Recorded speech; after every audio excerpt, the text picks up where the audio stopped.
Welcome back. Quantity survey और billing के लिए चेकलिस्ट का next point material reconciliation. Material reconciliation मतलब कितना मटेरियल आया है, कितना कंज्यूम हुआ, कितना वेस्टेज हुआ, कितना रिटर्न हुआ, क्या डैमेज हुआ, उसका पूरा एक स्टेटमेंट आपके बिल में होना चाहिए। उससे आपको कितना पैसा मिल रहा है कौन से पर्टिकुलर आइटम के अगेंस्ट में, और उस आइटम के अगेंस्ट में कितना मटेरियल आया है वो आपको पता चल जाएगा।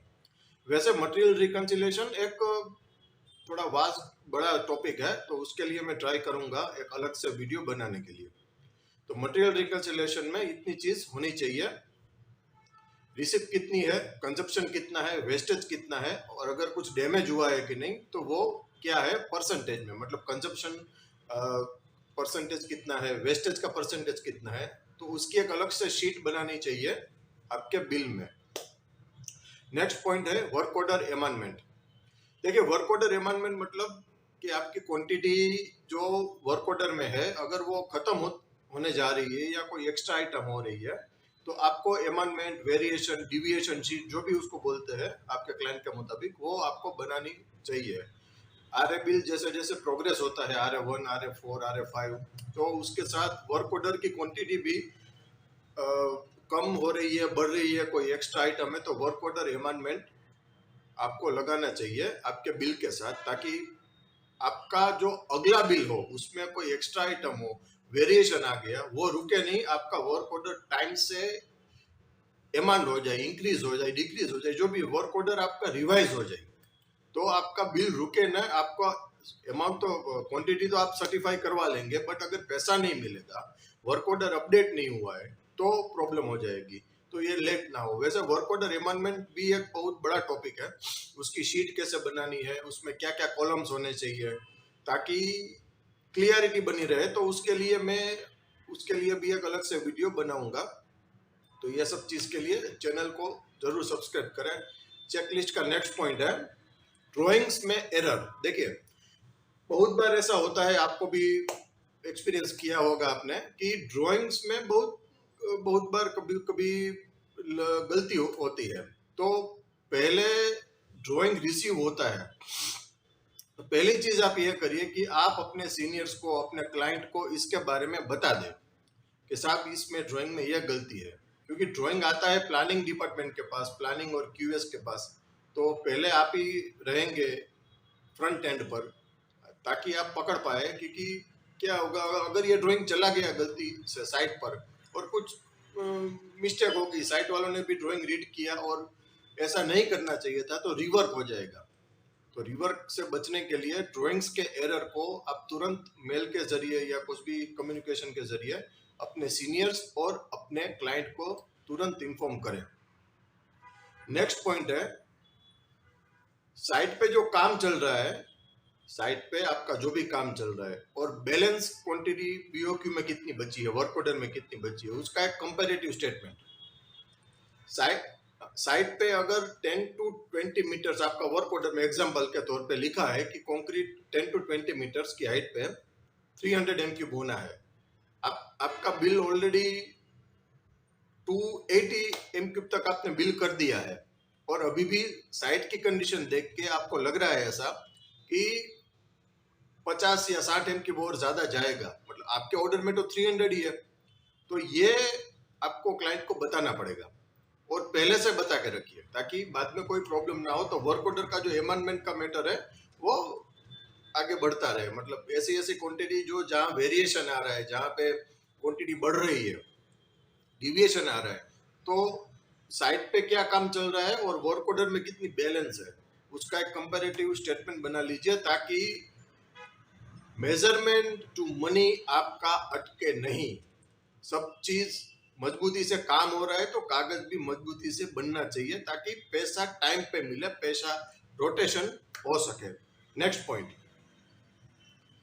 साइट पे जो आप मेजर करने जाते हैं, जो भी कभी कभी जाना पड़ता हो, अगर ड्राइंग में क्लियरिटी नहीं है तो उसका भी मेजरमेंट बिलिंग के साथ पैरेलल चलना चाहिए।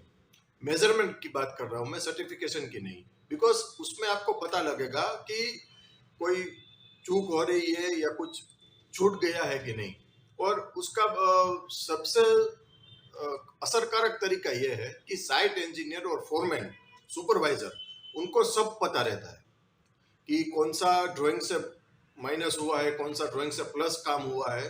तो ये जरूर देखिए कि साइट पे जो एक्चुअल काम हो रहा है और वो बिलिंग के साथ पैरेलल उसकी क्वांटिटी निकल रही है कि नहीं। बहुत बार क्या होता है कि साइट पे मान लीजिए कि पेवर ब्लॉक आप लगा रहे हो, तो पेवर ब्लॉक सिर्फ कुछ एरिया में छूट गया हो या कुछ एरिया में एक्स्ट्रा डालने को बोला हो क्लाइंट ने, मान लो छोटी सी भी क्वांटिटी है, बट आपको उसका पैसा टाइम पे मिलना चाहिए।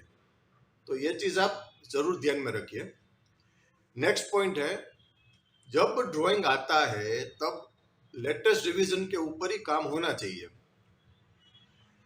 इसके लिए ड्राइंग रजिस्टर मेंटेन करना है, उसका पूरा वीडियो मैंने ऑलरेडी डाला हुआ है। तो लेटेस्ट रिवीजन के मुताबिक ही ड्राइंग हो रहा है, बिकॉज देखिए लेटेस्ट रिवीजन के मुताबिक ही अमूमन पैसा मिलेगा। अगर ड्राइंग में माइनर भी चेंजेस है, तो मान लीजिए क्लाइंट ने सर्टिफाई कर दिया ये चलो भाई हमारी बात हुई थी तो हमने सर्टिफाई कर दिया, तो अगर बीच में कंसल्टेंट है या कोई बीच में एजेंसी है, थर्ड पार्टी इंस्पेक्शन है कोई, तो वो ऑब्जेक्शन ले सकते हैं कि भाई ये काम बरोबर है बट आपने लेटेस्ट ड्राइंग पे किया नहीं है। कितना भी छोटा सा चेंजेस हो, पॉइंट ऑफ कॉन्फ्लिक्ट ना हो, मतलब छोटा सा भी काम अगर उसका सही ढंग से डॉक्यूमेंट ना बनाओ तो वो मिस ना हो जाए। तो लेटेस्ट रिवीजन के मुताबिक ही आप बिलिंग जरूर उसके मुताबिक करिए कि लेटेस्ट रिवीजन में क्या है। नेक्स्ट पॉइंट आता है, वर्क ऑर्डर की जो क्वांटिटी एग्जॉस्ट हो रही है। वर्क ऑर्डर में आपके 50, 60, 80, 100 से ज्यादा आइटम्स हो सकती है। तो जो क्वांटिटी वर्क ऑर्डर में खत्म होती जा रही है, जैसे कि मैंने आपको आगे बताया, उसकी इंफॉर्मेशन आप तुरंत अपने सीनियर से, अपने क्लाइंट से शेयर करें। उसका पूरा एक फॉर्मेट आता है, कितना आपने बिल किया है, कितना एग्जीक्यूशन हो गया है, कितना बिल से सर्टिफाई हुआ है। तो ये पूरी एक शीट बना के, और क्यों एग्जॉस्ट हो रही है, वर्क ऑर्डर एक्स्ट्रा आइटम की काम चल रहा है या स्कोप ऑफ वर्क बढ़ गया है, तो ये आप जरूर मेंटेन करें। वर्क ऑर्डर की क्वांटिटी खत्म हो रही है तो आप अपने सीनियर्स को, अपने क्लाइंट को इसके बारे में जरूर बताएं, और टाइम से बताना चाहिए क्योंकि आपका बिल रुके नहीं। मेन हमारा पर्पस क्या है कि आपके जो भी मेजरमेंट है उससे जल्दी मनी मिलनी चाहिए, तो आपका बिल या आपका जो सर्टिफिकेशन प्रोसेस है उसमें डिले ना हो। नेक्स्ट पॉइंट आता है, बहुत बार बीबीएस बनाने में स्पेसर और चेयर बार छूट जाता है, तो ये ध्यान से रखिए। मतलब ये बिल्कुल ऐसी बात है कि चलो मान लेते हैं कि भाई 200 किलो, 500 किलो या जो भी है उतना उतना ही है, बट उसका भी आप पैसा तो होता है ना भाई। और उसका सबसे कारगर तरीका ये है कि आप सुपरवाइजर बार बेंडर से या स्टील फिक्सर से मिलिए साइट पे जाके। बिकॉज प्रैक्टिकली क्या होता है कि अगर 250 mm 300 mm की कोई पेविंग की भराई है, मतलब रोड बनाना है, पेविंग हो रहा है, तो थिकनेस होगी 250-300 mm, बरोबर है। तो उसमें चेयर कितनी कितनी चेयर लगेगी आप सोचिए। 400 स्क्वायर मीटर एरिया है, 500 स्क्वायर मीटर एरिया है, तो एग्जैक्ट चेयर का शेप क्या है उसको आपके बीबीएस में जरूर डालिए, स्पेसर्स बार कितने हैं, और वो डेटा, एक्चुअल डेटा आपको साइट से ही मिल सकता है। तो सुपरवाइजर, जैसे कि मैंने फर्स्ट वीडियो में बताया था इस सीरीज के, कि साइट जाना आपके लिए बहुत जरूरी है।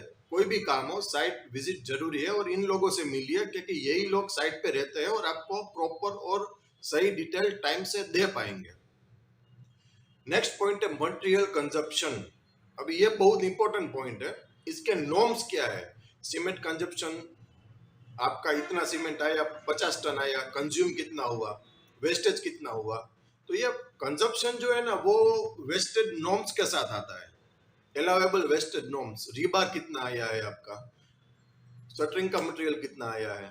तो ये भी एक टॉपिक बड़ा है, तो मैं ट्राई करूंगा उसके ऊपर भी एक अलग से टॉपिक बनाने पर। मटेरियल कंजप्शन आपके बिल का एक पार्ट होना चाहिए, बिकॉज उससे ट्रांसपेरेंसी आती है।